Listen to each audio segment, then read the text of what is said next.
Hello everyone, welcome to BKG classes. हम 9th class का first chapter पढ़ रहे थे the fundamental unit of life, और उसमें हमने कुछ प्लाज्मा मेम्ब्रेन, न्यूक्लियस, साइटोप्लाज्म, इनके बारे में कुछ पॉइंट समझ लिए थे। आज हमको समझना है टाइप्स ऑफ सेल। दो तरह की सेल होती है, एक होती है प्रोकैरियोटिक सेल और दूसरी होती है यूकैरियोटिक सेल। अब इन दोनों में क्या डिफरेंस है, क्या क्या इनकी कैरेक्टरिस्टिक्स है और हम इनको कैसे डिफरेंशिएट कर सकते हैं, वो हमको यहाँ पर समझना है। ऐसा कोई भी एग्जाम पेपर नहीं होता है जहाँ पे इन दोनों में डिफरेंस ना पूछा जाता है, इसलिए ये एक बड़ा इंपॉर्टेंट डिफरेंस है, हमको ध्यान से समझ लेना चाहिए। प्रोकैरियोटिक सेल, दो वर्ड्स हैं यहाँ पर। प्रो मीन्स प्रिमिटिव, प्रिमिटिव का मतलब होता है प्राइमरी या सिंपल। जो सिंपल टाइप का न्यूक्लियस, कैरियन का मतलब होता है न्यूक्लियस, तो मतलब पूरे वर्ड का क्या मीनिंग निकल रहा है? Primitive nucleus. तो इसका मतलब एक ऐसी सेल जिसमें प्रिमिटिव न्यूक्लियस होता हो, तो उस सेल को हम क्या बोलेंगे? Prokaryotic cell. अब प्रिमिटिव न्यूक्लियस का मतलब है कि जिसमें कोई वेल डिफाइंड न्यूक्लियर रीजन नहीं हो। वेल डिफाइंड न्यूक्लियर रीजन होने का मतलब क्या? वहाँ पर उस सेल के अंदर पता नहीं है कि न्यूक्लियस कहाँ पर है। ऐसा क्यों पता नहीं चलता है? क्योंकि वहाँ पर क्या प्रेजेंट नहीं होती है? न्यूक्लियर मेम्ब्रेन प्रेजेंट नहीं होती। ठीक है, तो यही हमको यहाँ पर समझना है। अब देखते हैं अपन एक एक करके सारे पॉइंट समझ लेते हैं। सबसे पहला, जो प्रोकैरियोटिक सेल होती है उसका साइज छोटा होता है, स्मॉल होता है, जबकि यूकैरियोटिक सेल का साइज बड़ा होता है। कितना? तो प्रोकैरियोटिक सेल का जो है साइज 1 से लेकर 10 mm तक हो सकता है, जबकि यहाँ पर 5 से लेकर 100 तक हो सकता है। तो साइज में छोटी कौन सी होती है? प्रोकैरियोटिक सेल्स, और बड़ी कौन सी होती है? Eukaryotic cell. यहाँ पर यू का मतलब होता है ट्रू और कैरियन का मतलब होता है न्यूक्लियस। ठीक है, तो एक ऐसी सेल जिसके पास प्रॉपर न्यूक्लियस प्रेजेंट हो वो यूकैरियोटिक सेल होगी, और एक ऐसी सेल जिसके पास प्रॉपर न्यूक्लियस ना प्रेजेंट हो या प्रिमिटिव न्यूक्लियस हो उसको प्रोकैरियोटिक सेल बोलेंगे। ठीक है, तो ये तो दोनों वर्ड्स के मतलब हुए, दोनों में हमने साइज की बात भी कर ली। अब इसको प्रिमिटिव न्यूक्लियस इसलिए बोलते हैं क्योंकि यहाँ पर वेल डिफाइंड न्यूक्लियर रीजन नहीं है, nuclear region not well defined, जबकि यहाँ पर वेल डिफाइंड न्यूक्लियर रीजन होता है। अब कैसे? तो यहाँ पर हम एक डायग्राम से समझ सकते हैं। सपोज ये अगर कोई सेल है, ठीक है, और यहाँ पर उसमें जेनेटिक मटेरियल ऐसे ही, ये जेनेटिक मटेरियल हो गया, ऐसे ही है, उसके आसपास कोई मेम्ब्रेन नहीं है। ठीक है, तो मतलब ये वेल डिफाइंड न्यूक्लियर रीजन नहीं है। और अगर इसके आसपास मेम्ब्रेन प्रेजेंट हो इस तरह से, तो ये न्यूक्लियर मेम्ब्रेन कहलाएगी। तो ये सेल कौन सी हो जाएगी फिर? Eukaryotic cell. और अगर न्यूक्लियर मेम्ब्रेन नहीं होती तो वो क्या होती? Prokaryotic cell. तीसरा पॉइंट देखते हैं, जो हमने बोला ये भी कि न्यूक्लियर मेम्ब्रेन एब्सेंट रहती है, किसमें? प्रोकैरियोटिक सेल में, जबकि यूकैरियोटिक सेल में न्यूक्लियर मेम्ब्रेन प्रेजेंट होती है। ठीक है, फिर बात करते हैं क्रोमोसोम की। क्रोमोसोम मैंने बताया था कि क्रोमोसोम जो है वो एक्चुअल में डीएनए से बनते हैं। डीएनए से मिलकर पहले क्रोमेटिन बनेगा और क्रोमेटिन से मिलकर फिर क्या बनता है? क्रोमोसोम। तो यहाँ पर क्रोमोसोम जो है वो सिंगल होता है, जबकि यहाँ पर क्रोमोसोम ज्यादा होता है, मोर देन 1 क्रोमोसोम। ठीक है, जनरली सिंगल भी हो सकता है पर जनरली ज्यादा ही होते हैं। यूकैरियोटिक सेल में क्रोमोसोम ज्यादा होते हैं, प्रोकैरियोटिक सेल में क्रोमोसोम जो है वो सिंगल होता है।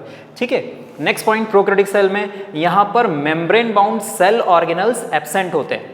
Membrane bound cell organelles absent होते हैं, जबकि यूकैरियोटिक सेल में membrane bound cell organelles present होते हैं। अब पहले तो सेल ऑर्गेनल्स क्या होते हैं? तो हमने बोला था सेल ऑर्गेनल सेल के वो पार्ट्स हैं जो सेल की हेल्प करते हैं अलग अलग एक्टिविटीज में, जैसे माइटोकॉन्ड्रिया, वैक्यूल, लाइसोसोम, ये सब क्या हैं? ये सब होते हैं सेल के अलग अलग पार्ट्स। तो इनको हम क्या बोलेंगे? Cell organelles. ये किसमें एब्सेंट होते हैं? प्रोकैरियोटिक सेल में, जबकि यूकैरियोटिक सेल में ये प्रेजेंट होते हैं। ठीक है, ये याद रखना है। फिफ्थ डिफरेंस था ये।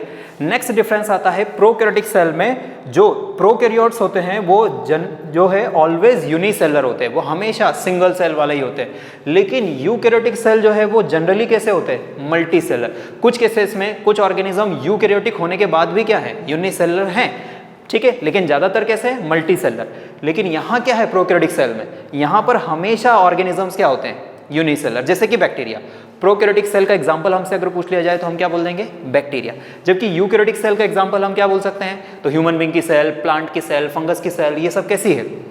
Eukaryotic cells. तो यहाँ पर ये 5 डिफरेंसेस हैं, हमको याद रखना है। 5 या 6 डिफरेंसेस जो हैं ये बड़े इंपॉर्टेंट है और ये अक्सर एग्जाम में पूछे जाते हैं। प्रो का मतलब कैरियन का मतलब, यू का मतलब और कैरियन का मतलब। तो pro means primitive, karyon means nucleus, eu means true और कैरियन मीन्स न्यूक्लियस। बाकी ये जो 6 डिफरेंसेस हमने देखे ये बड़े इंपॉर्टेंट हैं, जरूर पूछे जाएंगे। ठीक है, अब हम देख रहे हैं यहाँ पर सेल ऑर्गेनल्स के बारे में। सेल ऑर्गेनल्स हमने बोला हुआ है ऑलरेडी कि सेल ऑर्गेनल सेल के वो पार्ट्स होते हैं जो सेल की हेल्प करते हैं किसी न किसी एक्टिविटीज़ में। उसमें जो सबसे पहला सेल ऑर्गेनल आता है वो है एंडोप्लाज्मिक रेटिकुलम, या शॉर्ट में इसको बोल देते हैं ER, एंडोप्लाज्मिक रेटिकुलम। कहाँ होता है? तो सपोज ये न्यूक्लियस है, ये न्यूक्लियस है, तो न्यूक्लियस की मेम्ब्रेन के जस्ट बाहर की तरफ ये जो स्ट्रक्चर्स हैं इन सबको हम क्या बोलते हैं? Endoplasmic reticulum. ठीक है, जैसे हमने यहाँ लिखा भी है, it is a large network of membrane bound tubes and sheet. तो लंबी लंबी ये क्या होती है? शीट भी हो सकती है जैसे कि ये है, या फिर इस तरह की कुछ ट्यूब्स भी हो सकती है। और मेम्ब्रेन बाउंड होने का मतलब क्या है कि इसके आसपास क्या होती है? मेम्ब्रेन होती है। ठीक है, जैसे ये दिख रही है यहाँ पर ये मेम्ब्रेन। ठीक है, तो ये मेम्ब्रेन बाउंड ट्यूब्स और शीट होती है। और हमको याद रखना है कि जितने भी सेल ऑर्गेनल्स होते हैं वो सब मेम्ब्रेन बाउंड होते हैं। ठीक है, तो एंडोप्लाज्मिक रेटिकुलम भी एक मेम्ब्रेन बाउंड जो है cell organelle. Next, the membrane of ER is also made up of lipids as well as proteins. हमने कल डिस्कस किया था कि प्लाज्मा मेम्ब्रेन जो होती है वो लिपिड्स और प्रोटीन से बनी होती है। वैसे ही एंडोप्लाज्मिक जो रेटिकुलम है उसकी मेम्ब्रेन भी किससे बनी है? लिपिड्स एंड प्रोटीन से। ठीक है, नाउ एंडोप्लाज्मिक रेटिकुलम के 2 टाइप होते हैं। कौन कौन से? एक तो स्मूथ एंडोप्लाज्मिक रेटिकुलम और दूसरा रफ एंडोप्लाज्मिक रेटिकुलम। एक ऐसी सरफेस है जिस पे कुछ भी प्रेजेंट नहीं है, तो वो सरफेस बिल्कुल कैसे दिखाई देगी? स्मूथ। तो उसको क्या बोलेंगे? Smooth endoplasmic reticulum. लेकिन रफ सरफेस कब दिखाई देती है? जब उस सरफेस पे कुछ रखा हुआ हो या उससे कुछ जुड़ा हुआ हो, तो वो रफ एंडोप्लाज्मिक रेटिकुलम होता है। और इन्हीं दोनों के बीच में हमको डिफरेंस समझना है। स्मूथ एंडोप्लाज्मिक रेटिकुलम को बोलते हैं SER, वैसे ही रफ एंडोप्लाज्मिक रेटिकुलम को बोलते हैं RER। SER एंड RER दोनों में डिफरेंस क्या है? तो SER की सरफेस पर राइबोसोम्स एब्सेंट होते हैं और इसीलिए सरफेस बिल्कुल कैसी दिखाई देती है? स्मूथ।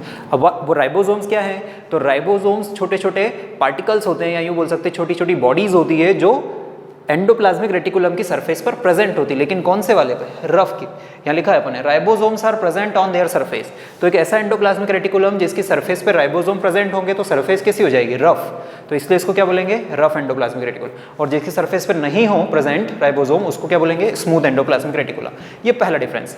फिर SER में लिखा है हमने, it helps in lipid synthesis. Lipid synthesis में कौन हेल्प करता है? SER। जबकि रफ एंडोप्लाज्मिक रेटिकुलम किसमें हेल्प करता है? प्रोटीन सिंथेसिस में। याद रखेंगे कि प्रोटीन सिंथेसिस के लिए ही कौन रिस्पॉन्सिबल है? राइबोसोम्स। हमसे अगर पूछा जाए कि प्रोटीन सिंथेसिस के लिए रिस्पॉन्सिबल कौन है, तो बोलेंगे राइबोसोम्स। राइबोसोम्स छोटे बॉडीज होती है जो प्रोटीन बनाने की हेल्प करती है, और वो क्योंकि रफ एंडोप्लाज्मिक रेटिकुलम की सरफेस पे है, इसका मतलब प्रोटीन सिंथेसिस RER का काम होगा, जबकि लिपिड सिंथेसिस किसका काम होगा? SER का। अब यहाँ पर एक टर्म याद रखने लायक है, वो है मेम्ब्रेन बायोजेनेसिस। मेम्ब्रेन बायोजेनेसिस क्या मतलब है मेम्ब्रेन बायोजेनेसिस का? तो देखो आप यहाँ पर लिपिड और प्रोटीन, लिपिड और प्रोटीन मिलकर क्या बनाते हैं? मेम्ब्रेन बनाते हैं। तो अगर ये लिपिड और ये प्रोटीन्स मिलकर कोई मेम्ब्रेन बनाएंगे, सेल मेम्ब्रेन हो या किसी भी मेम्ब्रेन को बनाएंगे, तो उस प्रोसेस को क्या बोला जाएगा? उसको बोला जाएगा मेम्ब्रेन बायोजेनेसिस। तो हमसे पूछा जाए कि मेम्ब्रेन बायोजेनेसिस क्या है, तो लिपिड्स और प्रोटीन्स जो SER और RER में बने हैं वो अगर मिलकर क्या बना रहे हो? मेम्ब्रेन बना रहे हो, तो प्रोसेस को क्या बोलेंगे? Membrane biogenesis. याद रखना है। तो हमने यहाँ पर एंडोप्लाज्मिक रेटिकुलम के बारे में समझा कि ये लार्ज नेटवर्क होता है मेम्ब्रेन बाउंड ट्यूब्स और शीट का। आप स्क्रीन पे देख रहे हो कि यहाँ पर न्यूक्लियस के बाहर कुछ शीट नजर आ रही है, कुछ ट्यूब्स नजर आ रही है, और इसमें ये जो बाहर की तरफ नजर आ रहे हैं यही सब क्या कहलाते हैं? Endoplasmic reticulum. इसमें से कुछ SER हैं और कुछ RER है। ठीक है, और मेम्ब्रेन बाउंड तो है, साथ में इसकी मेम्ब्रेन किससे मिलकर बनी है? लिपिड्स और प्रोटीन से मिलकर बनी है। ठीक है, ये इसके दोनों टाइप है और दोनों में क्या डिफरेंस है वो हमने समझ लिया।